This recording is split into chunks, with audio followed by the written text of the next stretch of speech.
اللہ تیری عبادت کرتے ہیں, تیرے سے مدد مانگتے ہیں.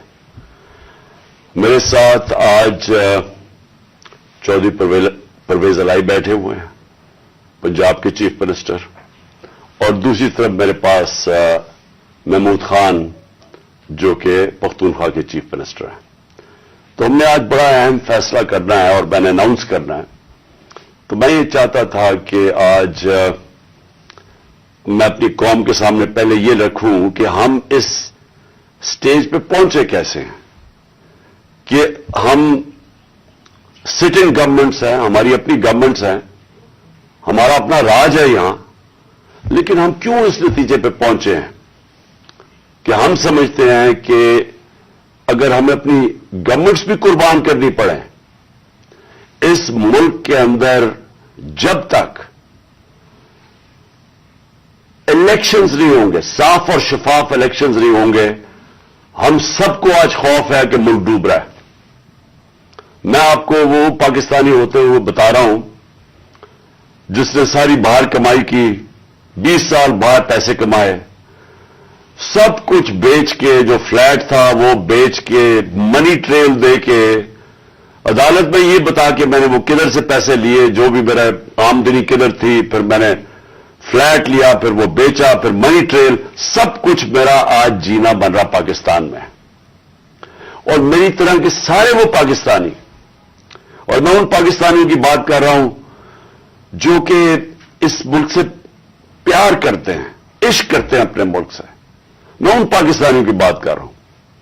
میں ان کی بات نہیں کر رہا جو چوری کر کے اس ملک کا پیسہ باہر بیچتے ہیں, جن کا سب کچھ باہر ہے, بزنسز باہر ہیں, بچے باہر ہیں, بڑے بڑے محلات باہر ہیں, یہاں کی چوری کے پیسے سے بڑے بڑے شاہانہ ان کا زندگی ہے.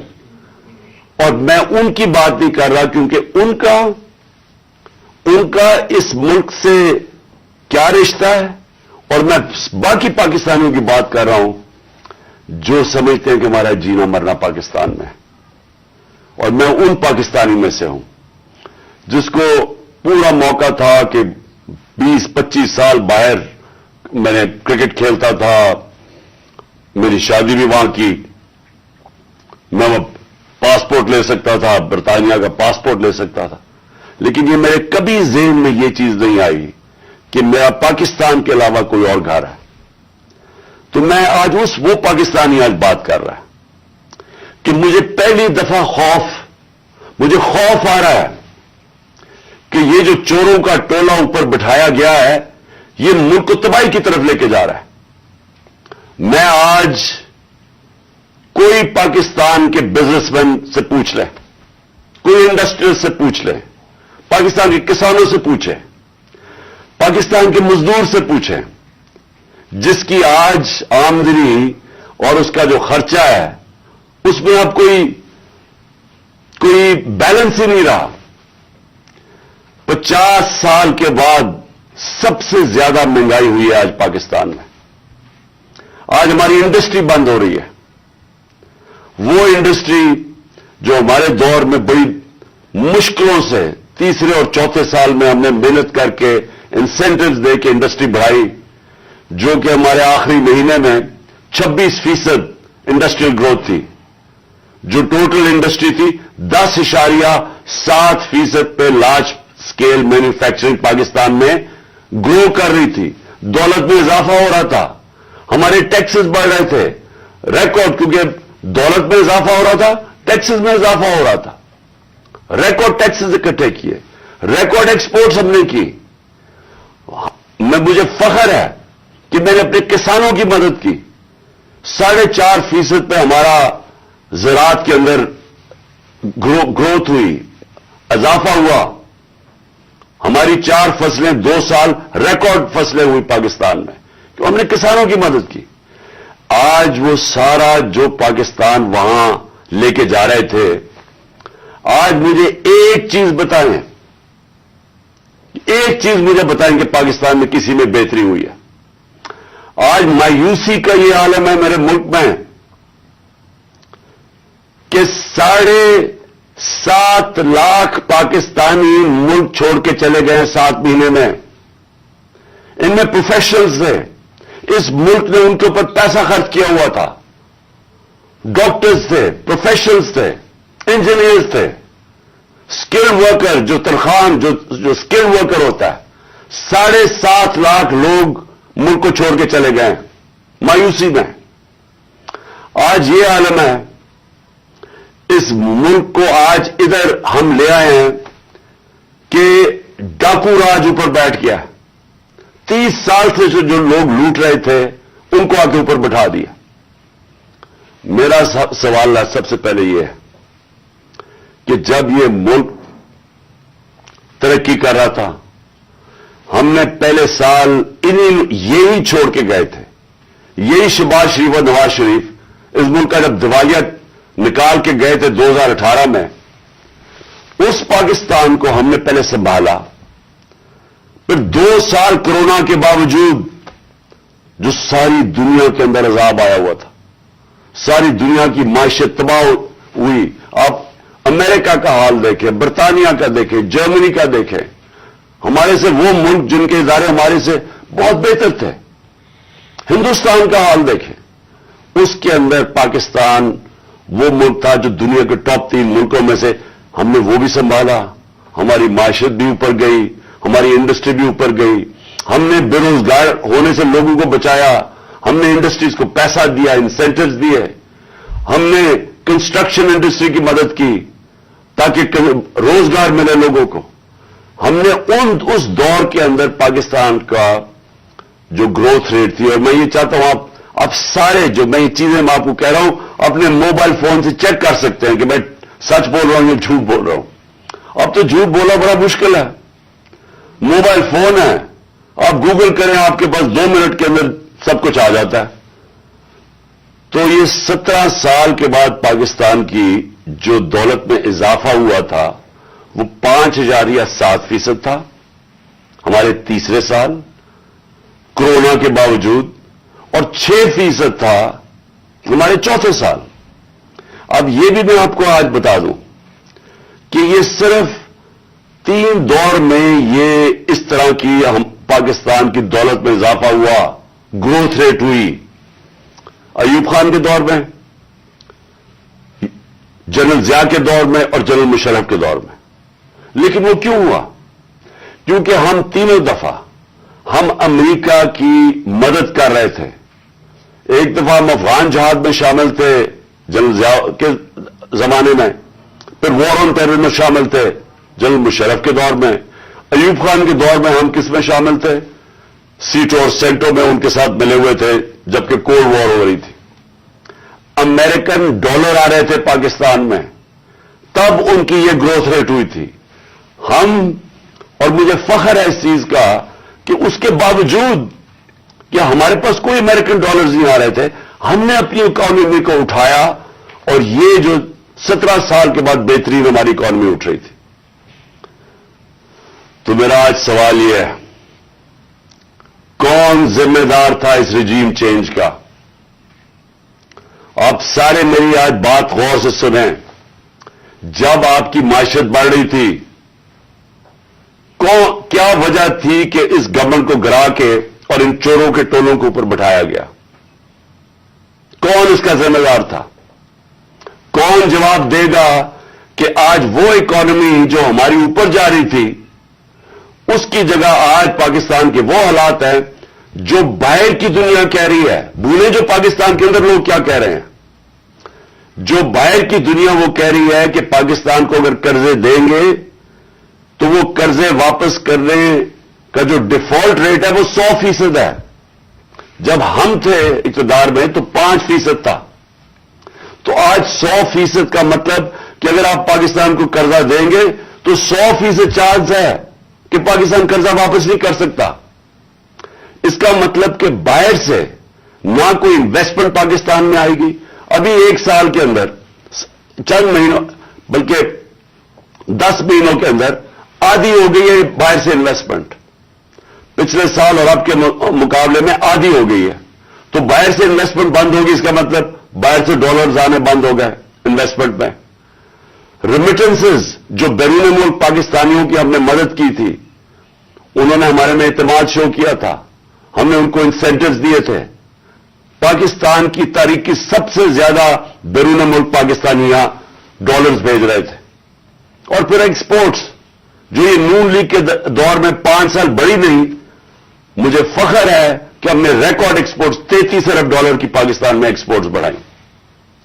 और फिर हमने टैक्स कलेक्शन, जो मैं अभी कह रहा हूं कि आमदनी होगी तो लोगों पे पैसा खर्च किया जाएगा। तो हमारी 6,100 अरब रुपए की हमारे जमाने में टैक्स कलेक्शन थी। आज ये सब कुछ नीचे जा रहा है। इंडस्ट्री बंद हो रही है, बेरोजगारी बढ़ रही है। हमारे जमाने में, और जमाने की बात करो 7-8 महीने पहले, फैसलाबाद के अंदर टेक्सटाइल का मजदूर नहीं मिलता था, बाहर से लाना पड़ते थे। रिकॉर्ड टेक्सटाइल इंडस्ट्री की सेल थी। तो आज बेरोजगारी बढ़ रही है। 50 साल के बाद सबसे ज्यादा महंगाई है।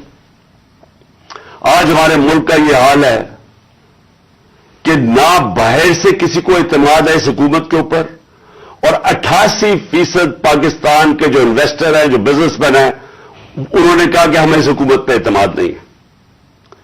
तो मेरा सवाल मेरे 2 सवाल हैं आज। पहला तो सवाल यह है कि जब बाहर से पैसा ही नहीं आ रहा और हमने अपने कर्जे की किस्तें वापस कर दी है डॉलर्स में, हमने जो बिजली के कॉन्ट्रैक्ट साइन किए हुए हैं वो डॉलर्स में किए हुए हैं, जो कैपेसिटी पेमेंट है, चाहे बिजली इस्तेमाल करें या ना करें, ये जो पिछली हुकूमत ने साइन किए वो डॉलर्स में किए हुए हैं, डॉलर्स में पैसे देने हैं। तो जब डॉलर्स आ ही नहीं रहे पाकिस्तान में और कम हो गए आना, कर्जे हमारे बढ़ते जा रहे हैं, तो आगे पाकिस्तान कैसे आगे चलेगा? एक ही उम्मीद लगाई हुई है इन्होंने कि किसी ना किसी तरह जाके चाइना के पैर पकड़े या हम IMF के पड़े कि हमें वो पैसे दे दें। लेकिन वो तो कैंसर का इलाज डिसिप्लिन से है। वो तो थोड़ी देर आराम आएगा, फिर कर्जे तो बढ़ते जा रहे हैं। तरीका सिर्फ एक था, जो हमने कोशिश की कि मुल्क की दौलत में इजाफा हो। जब आपके मुल्क की दौलत में इजाफा होगा तो आप कर्जे वापस करेंगे। तो आगे तो इनके पास कोई रोड मैप ही नहीं है। अगर ये बड़ा अच्छा उन्होंने हमारी मायशत को संभाला होता तो हम आराम से इनके साथ कहते चले ठीक है, अपना टाइम पूरा कर लें। लेकिन मुल्क तो नीचे जा रहा है, हर चीज नीचे जा रही है मुल्क में, और मुझे खौफ है कि ये डिफॉल्ट की तरफ जा रहा है। यानी अभी भी हम हमारी एलसीज है पेमेंट नहीं कर रहे हैं। अभी भी हम पैसे जो बाहर के हमारे जो अपने लाइबिलिटीज है, अभी तक हम अब वो भी पैसे नहीं दे रहे। तो सवाल ये है कि इनके पास क्या रोड मैप है? कोई रोड मैप नहीं है। ये सिर्फ एक चीज चाहते हैं कि किसी न किसी तरह इलेक्शन को डिले करें। इसलिए नहीं कि इन्होंने मायशत को उठा देना है, ये इसलिए डिले करना चाहते हैं कि ये खौफजदा हैं इलेक्शन से। इनको डर लगा हुआ है कि जब भी इलेक्शन होंगे इन्होंने हार जाना है। तो अपने आप को बचाने के लिए ये मुल्क को तबाह कर रहे हैं। क्योंकि इन्होंने इलेक्शन में हार जाना है, इसलिए ये इलेक्शन नहीं कर रहे हैं और ये इलेक्शन डिले करेंगे। और मैं ये समझता हूं कि ये अक्टूबर में भी नहीं इलेक्शन करवाएंगे। कोई ना कोई इलेक्शन कमीशन इनका साथ मिला हुआ है, एक बड़ा बददियानतदार आदमी है, वो इनके साथ मिला हुआ है और वो इनको तरीके से बताएगा कि कैसे इलेक्शन डिले किया जा सकता है। इसी इलेक्शन कमीशन ने जब सुप्रीम कोर्ट जब गए सुप्रीम कोर्ट में, जब हमारी गवर्नमेंट गिरा रहे थे ये, तो इसी सुप्रीम कोर्ट के पास जब हम गए तो वो मान गए थे कि इलेक्शन हमने कहा इलेक्शन करवा दो, वो मान गए थे। इस इलेक्शन कमीशन ने वहां जाके कहा कि जी मैं 7 महीने तक इलेक्शन नहीं करवा सकता, और उसकी बेसिस पे इलेक्शन नहीं हुए। आइन, पाकिस्तान का आइन कहता है कि इलेक्शन कमीशन को सारा वक्त तैयार होना चाहिए 90 दिन में इलेक्शन करवाना, और मैं ये समझता हूं कि ये पूरी कोशिश करेगा इनके साथ मिलकर कि किसी ना किसी तरह ये इलेक्शन खींचे। इनको कोई पाकिस्तान की फिक्र नहीं है, क्योंकि इनके पैसे बाहर पड़े हुए हैं। रुपया गिरता है, इनके पैसे डॉलर में, इनकी दौलत में इजाफा होता है। इनको कोई फिक्र नहीं है कि अगर मुल्क नीचे जाता है तो इन्होंने तो फिर बाहर चले जाना है। یہ تو ہمیشہ جب مشکل آتی ہے ان کو پر کوئی کیسز ہوتے ہیں باہر بھاگ جاتے ہیں. تو لیکن میرا جو سوال ہے کہ کون ذمہ دار تھا اس کا؟ کس نے ایک چلتی ہوئی حکومت جو اچھی بلی جو میں خود آپ کو بتا رہا ہوں، اور یہ آپ اکنامک سروے آف پاکستان میں دیکھ سکتے ہیں کہ ہماری پرفارمنس کیا تھی. میں نہیں اگر کہہ رہا تو آپ خود دیکھ سکتے ہیں. اس حکومت کو سازش کر کے بیرونی سازش کا حصہ بن کے کون ذمہ دار رہا اس کا؟ اس کا ایک آدمی ذمہ دار ہے، اس کا نام ہے جنرل باجوہ. میں اس کے خلاف اس لیے نہیں بات کرتا تھا، آرمی چیف تھے. آرمی چیف کے خلاف آپ کیوں نہیں بات کر سکتے؟ کیونکہ فوج کے اوپر فوج کو برا نام نہ آئے. ہم سب سمجھتے ہیں کہ اس ملک کو جو میری طرح کے لوگ آزاد ذہن کے لوگ ہیں، ہم تو اپنی فوج کو چاہتے ہیں مضبوط ہو. ہماری تو ساری پوری کوشش ہے کہ مضبوط فوج ہو تاکہ ہم آزاد ملک رہ سکیں.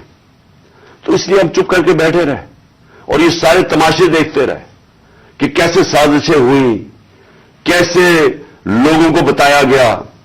میں آپ کے سامنے ذرا ایک چھوٹی سی کلپ دکھانا چاہتا ہوں کہ اگر آپ کو کوئی شک ہے کہ ہوا کیا، تو پہلے تو الیکشن سے پہلے ہماری حکومت گرانے سے پہلے 4 نون لیگ کے جو بڑے نام ہیں انہوں نے کیا کہا.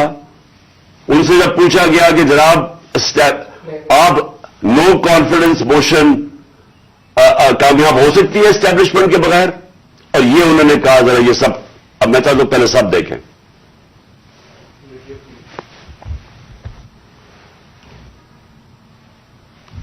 اور ہم چاہتے ہیں کہ اگلی حکومت کا فیصلہ پاکستان کی عوام سے.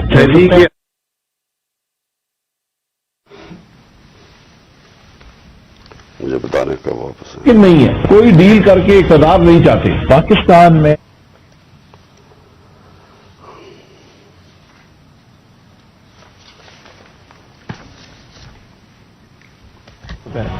جب بھی عدم اعتماد کی ہوتے ہیں تو یقیناً ڈیل کے نتیجے. اسٹیبلشمنٹ کے بغیر عدم اعتماد کی تحریک کو کامیاب نہیں کیا جا سکتا، کیونکہ اسٹیبلشمنٹ بھی ایک تیسری قوت کے طور پہ یا چوتھی قوت کے طور پہ پارلیمنٹ میں یعنی بکن.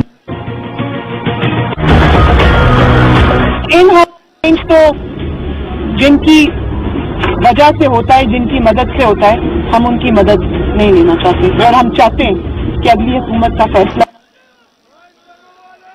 انہوں نے کل کیا کہا ذرا پہلے یہ بھی سن لیں دوسرا کلپ تاکہ آپ کو پتہ چل جائے کہ ہوا کیا اس ملک کے ساتھ.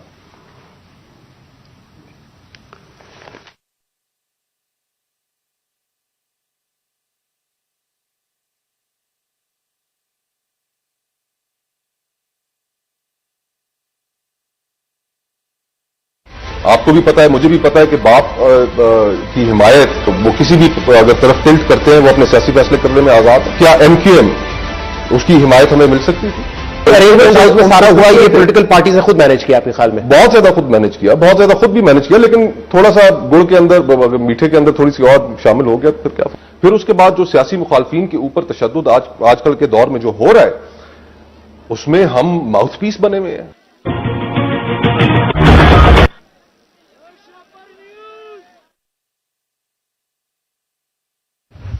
کہ یہ جو ساری سازش ہوئی تھی اس میں ہم کسی کو اور کو نہ کہیں، ایک آدمی کے فیصلہ کرتا ہے، وہ تھا آرمی چیف اس وقت کے جنرل باجوہ. انہوں نے یہ فیصلہ کیا ہمیں ہٹانے کا. کیا وجہ تھی اس کے پیچھے؟ کیا یہ سمجھتے تھے کہ واقعی شہباز شریف اور یہ اسحاق ڈار کوئی بڑے جینیسز ہیں جو آ کے ملک کو ہمارے سے بہتر چلا لیں گے؟ کیا وجہ تھی کہ انہوں نے ایک سٹنگ گورنمنٹ کو گرا دیا؟ ہمارے لوگوں کو آ کے وہ جس طرح ابھی مصطفیٰ کوکر نے بتایا کہ بیپ کے ممبرز اور ایم کیو ایم کے ممبرز اور شہزان بگٹی سب کو پتا تھا کہ یہ جو جدھر حکم ملے گا ان کو اسٹیبلشمنٹ سے انہوں نے ادھر جانا ہے، تو ان کو ادھر جا کے بھیج دیا کہ جناب آپ جا کے ادھر چلے جائیں اور گورنمنٹ گر گئی. تو میرا اگلا سوال یہ ہے، جب گورنمنٹ گر گئی اور پھر ان کو یہ چیز کا علم ہوا کہ عوام ہمارے کے ساتھ آگے کھڑی ہو گئی، 10 अप्रैल को पब्लिक सड़कों के ऊपर निकलाई, लोगों ने इन चोरों को रिजेक्ट कर दिया, बल्कि हमारी मकबूलियत बढ़नी शुरू हो गई इसलिए कि लोग इनकी जब शक्लें लोगों ने देखी, फिर से मुसल्लत किया गया इनको अवाम के ऊपर, तो लोग हमारे साथ और जुड़ना शुरू हो गए, बड़े बड़े जलसे शुरू हो गए। उसके बाद इलेक्शन जब करवाए गए तो इलेक्शन के रिजल्ट्स में इसके बावजूद कि पूरी कोशिश की गई स्टेट मशीनरी इसको इनको जिताने के लिए, उसके बावजूद हार गए। कौम ने अपना वर्डिक्ट दे दिया, दूसरा इलेक्शन हुआ उसमें भी हार गए। लेकिन मुझे जो अफसोस की बात है कि बजाय एक समझे कि जनाब जनरल बाजवा आपने गलती कर दी है, आपको अकल कुल तो नहीं है, आप देख रहे हैं कि लोग किधर खड़े हैं। इन्होंने हमारे ऊपर जो जुल्म किया है, जिस तरह हमारे ऊपर जुल्म किया गया, मैं आपको यकीन दिलाता हूं कि जनरल मुशर्रफ के मार्शल लॉ में मैं ऑपोजिशन में था, मुझे उन्होंने जेल में डाला। मैंने कहीं इस तरह का जुल्म नहीं देखा जनरल मुशर्रफ के दौर पे जो ये जनरल बाजवा ने हमारे पे करवाया। हमारे लोगों के ऊपर धमकियां, टेलीफोन से धमकियां आ रही हैं। वो जो हमारी हमायत करे या जो हमारे साथ मीडिया के लोग हों, उनके ऊपर धमकियां। जो मीडिया हाउस था, सलमान इकबाल, वो मुल्क से बाहर चला गया, उसके बाद साबिर शाकिर मुल्क से बाहर चला गया, आज मोहित पीरजादा मुल्क से बाहर गया हुआ इसी खौफ से।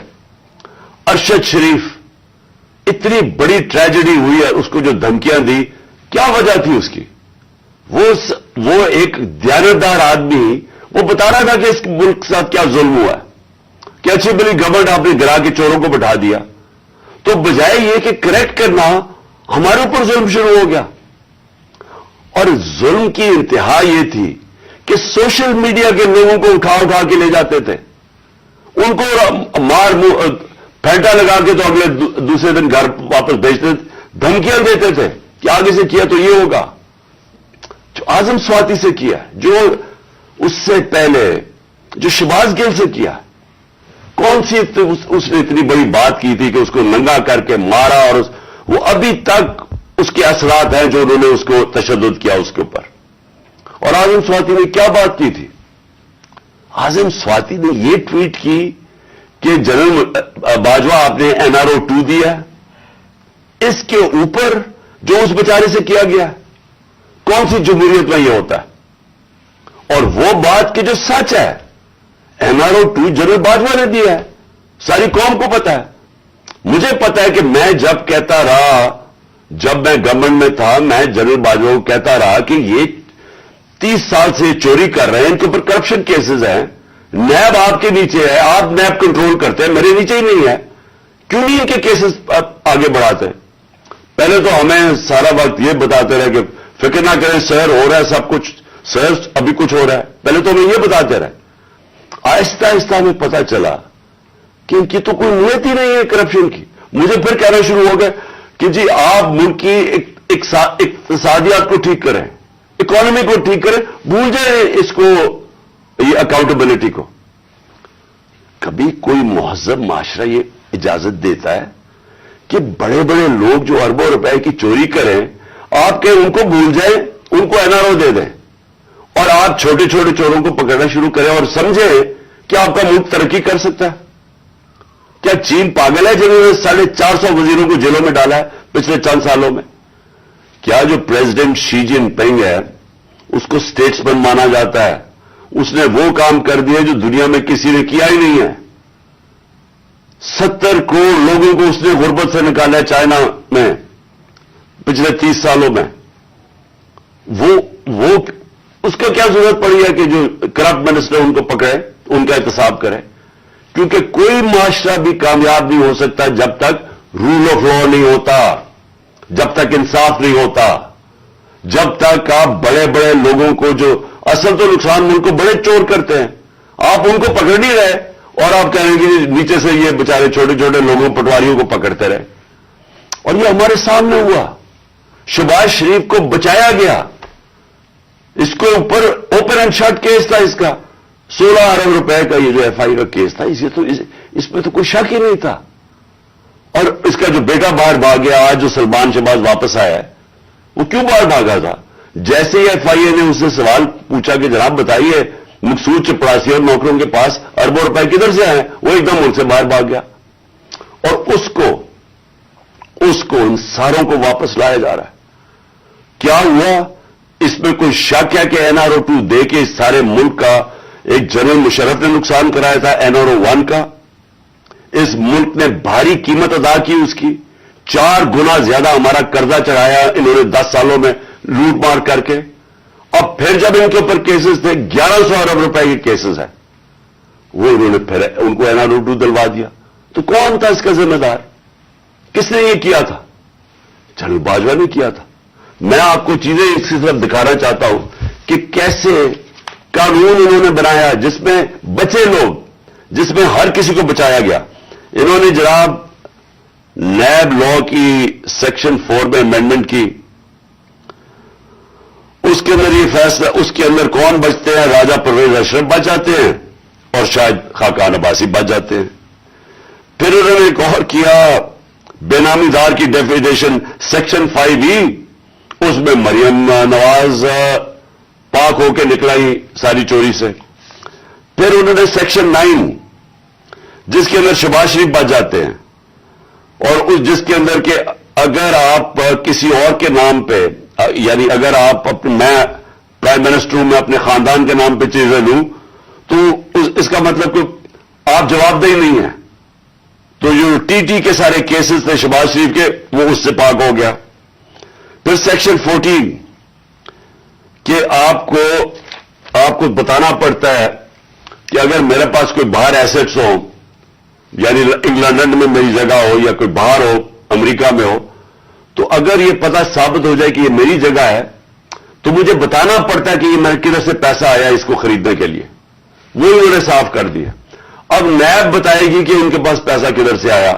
यानी हर दुनिया के अंदर अगर मैं पब्लिक ऑफिस होल्डर हूं, ये मेरी जिम्मेदारी है बताने के लिए कि अगर मेरा कोई बड़ा महल मैंने खरीदा हुआ है, मुझे बताना पड़ता है पैसा किधर से आया। उन्होंने वो कानून ही खत्म कर दिया। चुन चुन के, आसिफ जरदारी भी इसमें साफ हो गया, चुन चुन के वो लोग जो 30 साल से इस मुल्क को लूट रहे थे, उन सारों को उन्होंने पाक और साफ कर दिया। ये असल वजह है मायूसी की आज पाकिस्तान में।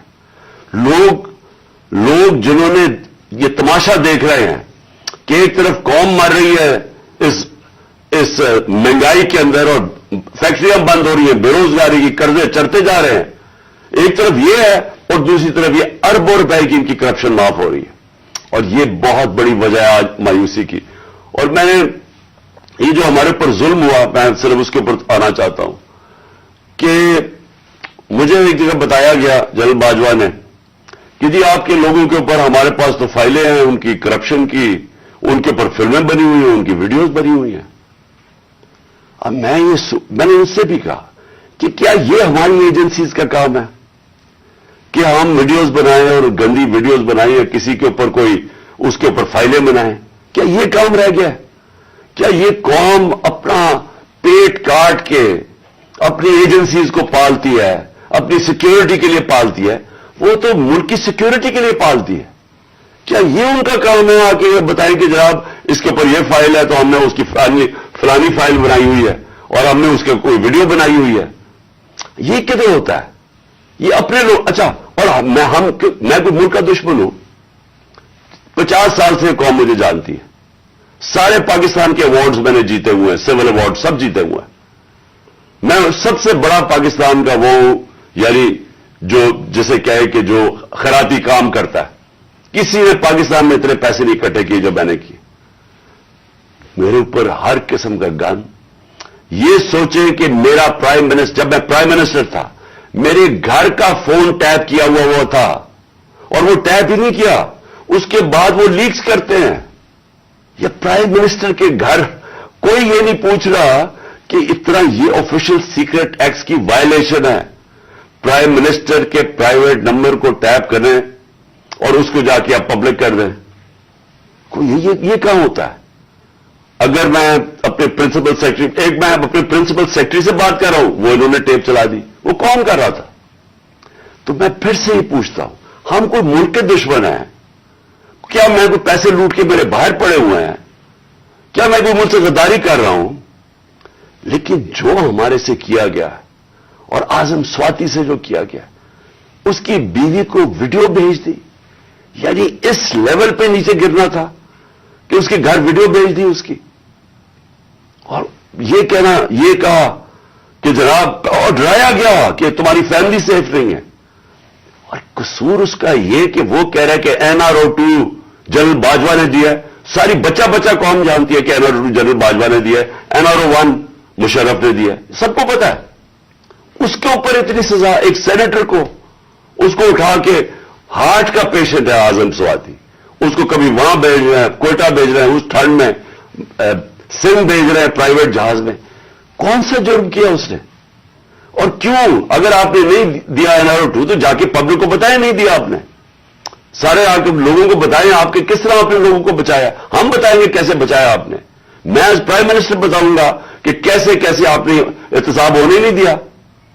آپ نے وہ جب فیٹف کی لیجسلیشن تھی تو وہ خود کہہ رہے ہوں ہمیں وہ اپوزیشن والے کہ یہ تو جناب یہ بیٹھ کے انہوں نے آپ کی آشیرواد ملی تھی, اس کے بعد آپ نے وہ NRO کے یہ جو امینڈمنٹ تھی نیب کی جو اب ہو گئی ہیں, تب ہونے کے چکر میں تھے, تب ہم کھڑے تھے.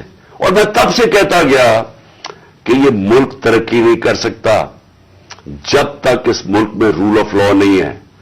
کوئی دنیا میں ملک آج تک ترقی نہیں کیا جس کے طاقتور ڈاکو ان کو آپ چھوٹ دے دیں اور صرف کمزور لوگوں کو پکڑے. کوئی ملک ترقی نہیں کر سکتا, یہ ملک آگے بھی نہیں بڑھ سکتا. میں آخر میں بات بھی کرتا ہوں کہ انشاءاللہ اللہ نے موقع دیا تو ہم اب کیا پلان بنائیں گے اس ملک کو اس دلدل سے نکالنے کا جو انہوں نے پھنسایا ہوا ہمیں. اب میں جو اگلی بات کرنا چاہتا ہوں وہ یہ کہ ہم نے آپس میں مشاورت کی. میں نے پہلے کوشش کی کہ ہماری جو مارچ ہے, آزادی مارچ, حقیقی آزادی کی مارچ, ہماری کوشش یہ تھی کہ ہم ان کو گورنمنٹ کو بتائیں کہ اس وقت قوم کدھر کھڑی ہے. لاکھوں لوگ سڑکوں کے اوپر نکلے ہمارے ساتھ آزادی مارچ پہ, اور سب ایک ہی چیز چاہ رہے ہیں, الیکشن. آج اوپینین پول ہے کہ 70% پاکستانی, سروے کے مطابق 70% پاکستانی کہہ رہے ہیں الیکشن کرواؤ. ہم نے آزادی مارچ بھی یہی کی. ہم نے گورنمنٹ کو کہ ایک آئین کے اندر رہ کے ہم نے ان کو پریشر ڈالنے کی کوشش کی کہ دیکھیں یہ عوام ادھر کھڑی ہوئی ہے اور آپ صرف کہ جی ہمارے کرپشن کے کیسز معاف ہو جائے یا نواز شریف کو پاک کر دیں اور پھر وہ کوئی نیلسن منڈیلا پاکستان آ جائے اور اس کے لیے ملک ڈوبتا جائے, لیکن آپ کو صرف ایک ہی کرپشن کا پڑا ہوا تھا. میں صرف ایک آپ کو چاہتا ہوں کہ کلپ ضرور دیکھیں. یہ جس دن 2 دن پہلے, یعنی میں آفس سے گیا 9 اپریل کو, یہ 8 اپریل کو, اس پچھلی اپریل کو میں نے یہ کلپ ریکارڈ عوام سے خطاب کیا تھا. میں صرف چاہتا ہوں یہ آپ دیکھ لیں کہ یہ نہیں کہ مجھے نہیں پتا تھا کہ کیا ہوگا یا یہ جو ہوا ہے یہ ہمیں پتا نہیں تھا, یہ ہونا تھا. اور اس کے اوپر میں نے 2 دن پہلے اقتدار چھوڑنے سے پہلے یہ ذرا کلپ ذرا دیکھ لیں. اسی طرح بس پاور مل جائے تاکہ پھر سے پہلے جو NRO1 بنا تھا ان کو ساروں نے انہوں نے مل کے جو چوری کی جنرل مشرف نے NRO دے دیا, اب یہ NRO2 ہوگا. ان کا مقصد صرف یہ ہے کہ وہاں اسمبلی پہ آئیں. سب سے پہلا یہ کام میں آج آپ کو کہہ رہا ہوں, انہوں نے نیب کو ختم کرنا ہے, انہوں نے اپنے کرپشن کیسز ختم کرنے. اس وقت حالات یہ ہیں کہ یہ جو سارے ضمانت کے اوپر ہے, ڈر کس چیز کا ہے, ان کے سارے کیسز آنے لگے سامنے, تو وہ جلدی ہٹانا چاہتے تھے کہ کسی طرح یہ اپنے کیسز سے نکل جائے.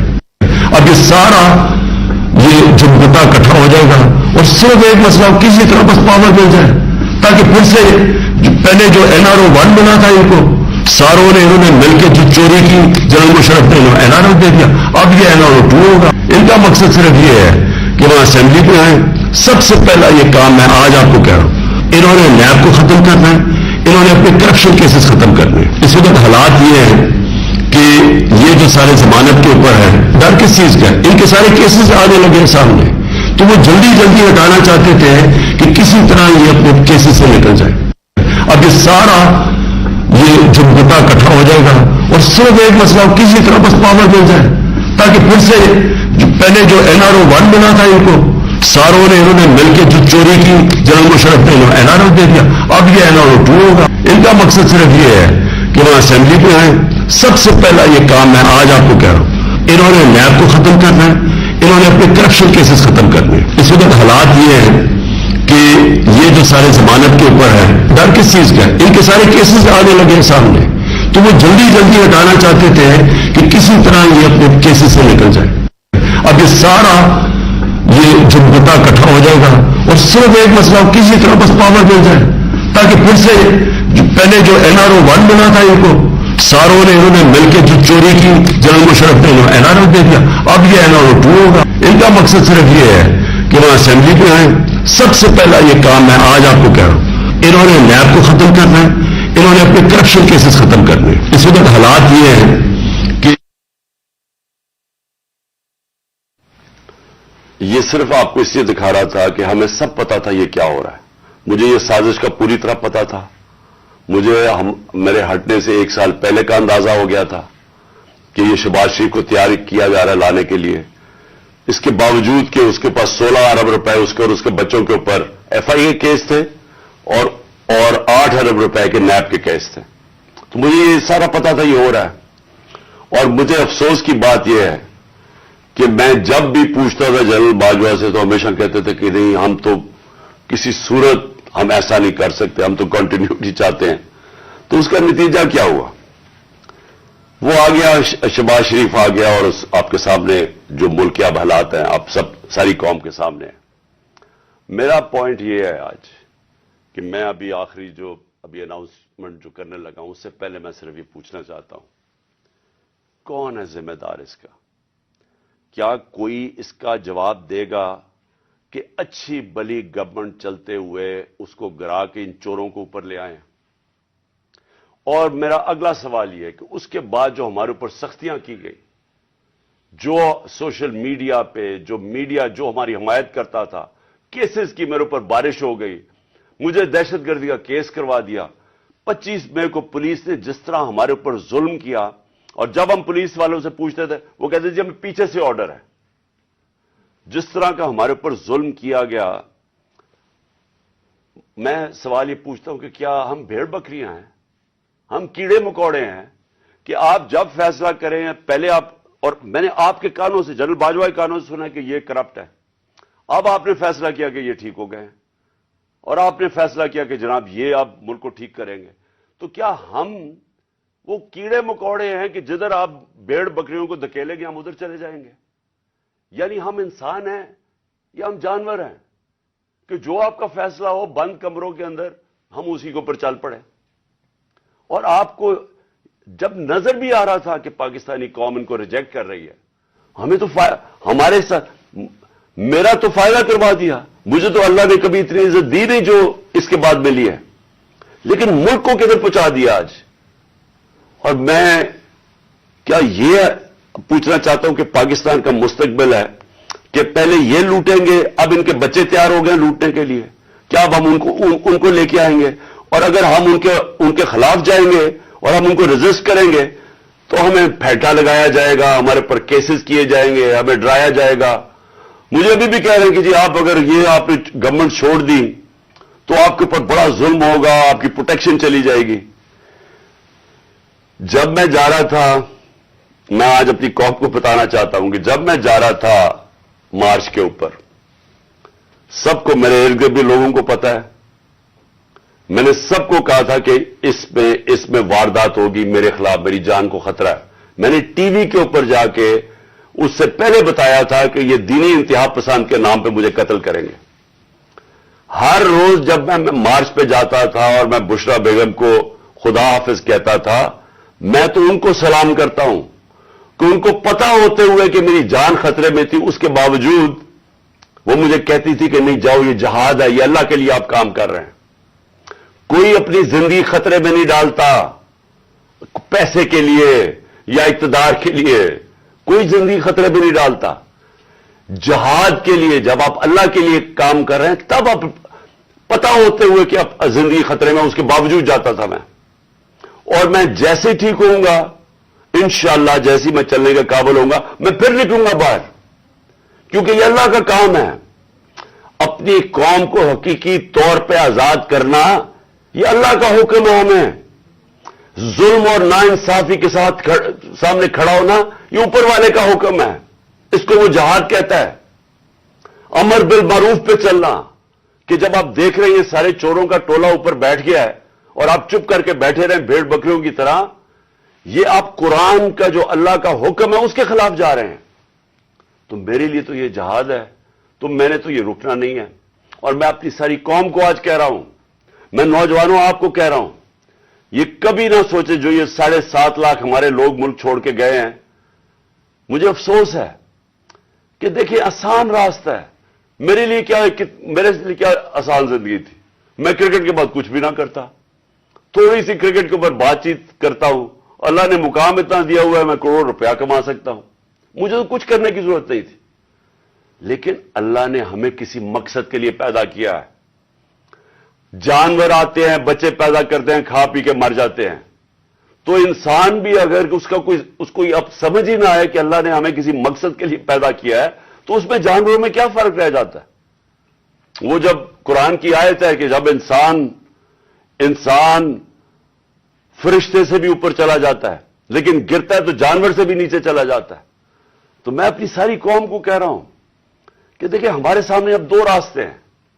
ہم ان چوروں کے ٹولوں کو مان لیں تو ہم اپنی تباہی کر رہے ہیں. اس ملک کا کوئی مستقبل نہیں ہے.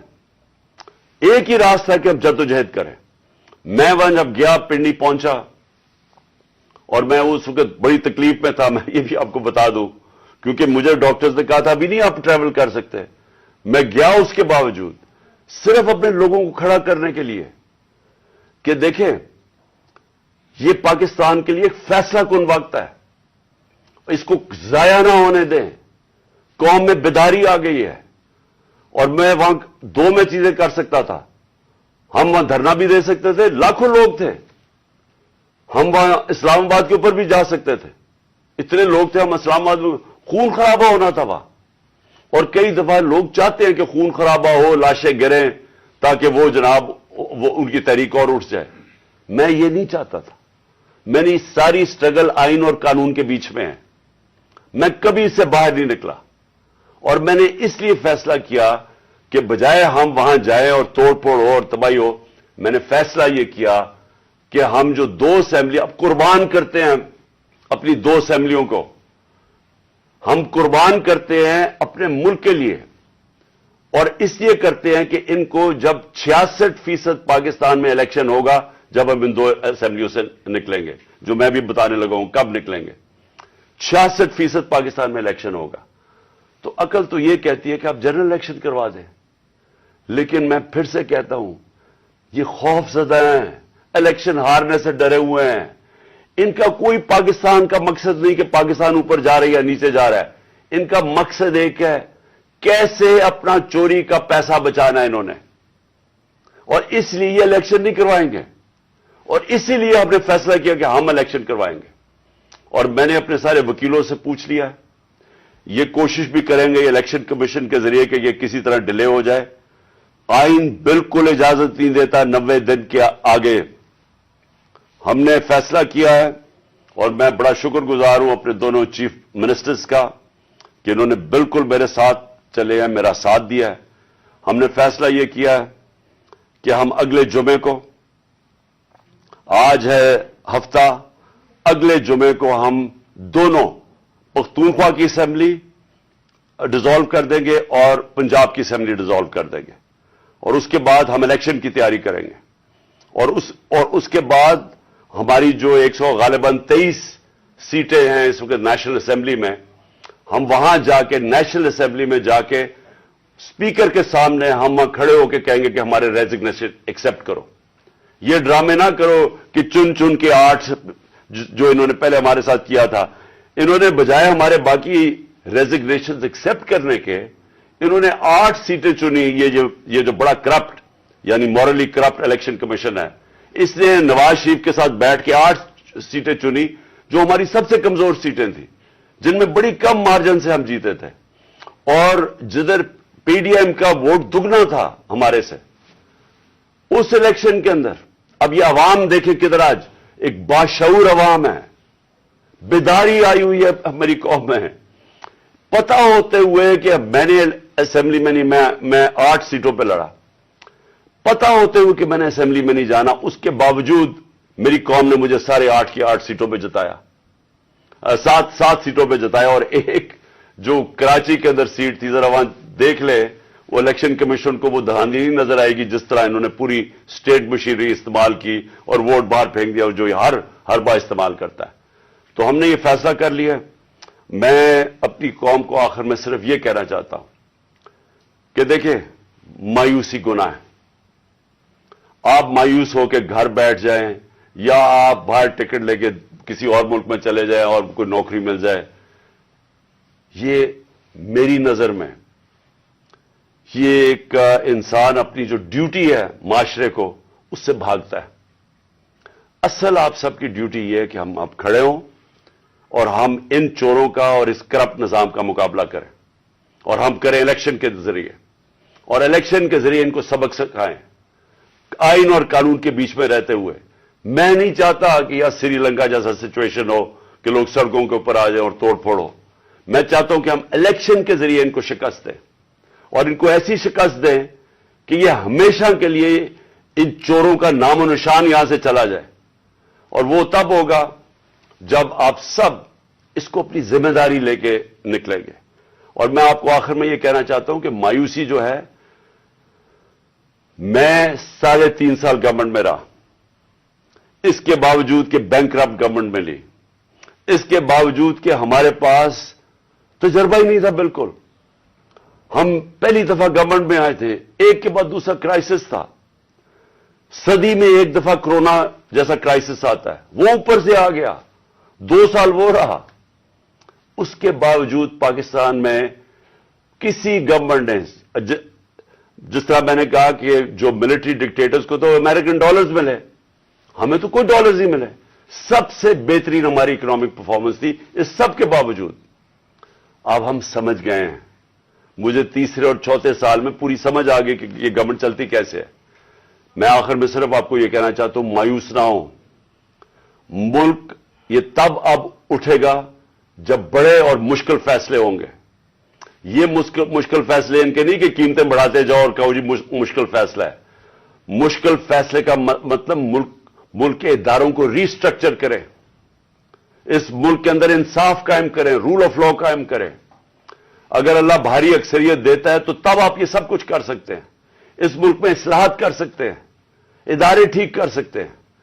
جو گورنمنٹ کیسے چلتی ہے, اتنی بڑی ہم نے گورنمنٹ بنا دی ہے اور وہ ہمیں آگے نکلنے نہیں دیتی.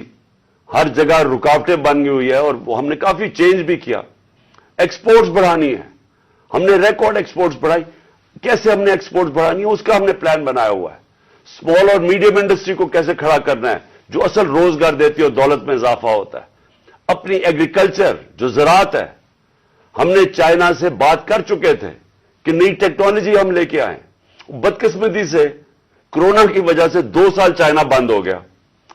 وہ جو نئی ٹیکنالوجی سے ہم نے صرف اپنی, اگر ہم وہ چھوڑیں کہ جو چائنا کے اندر وہ پیداوار لیتے ہیں 1 ایکڑ سے, ہم اگر اپنی دگنی کر لیں تو اب یہ سمجھیں کہ پاکستان کے اندر ایک انقلاب آ جائے گا. سو میں آخر میں یہ کہنا چاہتا ہوں کہ کوئی مایوس ہونے کی کوئی ضرورت نہیں ہے. یہ ٹورزم میں ہی ہم اتنا پیسہ بنا سکتے ہیں, اور وہ بھی بدقسمتی سے کرونا کی وجہ سے ٹورزم ساری دنیا میں بند ہوگی. ہم اس ملک کو اٹھا سکتے ہیں, لیکن وہ گورنمنٹ اٹھائے گی جس کے پاس ایک مینڈیٹ ہو, جس کے پاس عوام کی طاقت ہو. اور اس اللہ کے بعد اس ملک کے جو وارث ہیں وہ عوام ہیں, اور کوئی نہیں. عوام اس ملک کی وارث ہے, اور میں ان میں آپ میں سے ہوں.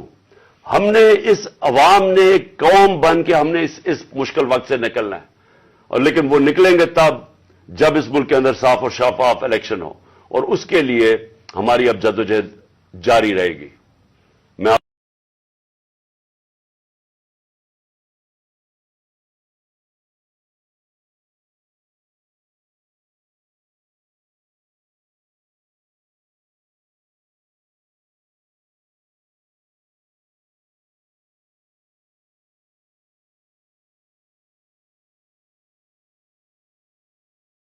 اس عوام نے ایک قوم بن کہ ہم نے اس مشکل وقت سے نکلنا ہے، اور لیکن وہ نکلیں گے تب جب اس ملک کے اندر صاف اور شفاف الیکشن ہو، اور اس کے لیے ہماری اب جدوجہد جاری رہے گی. میں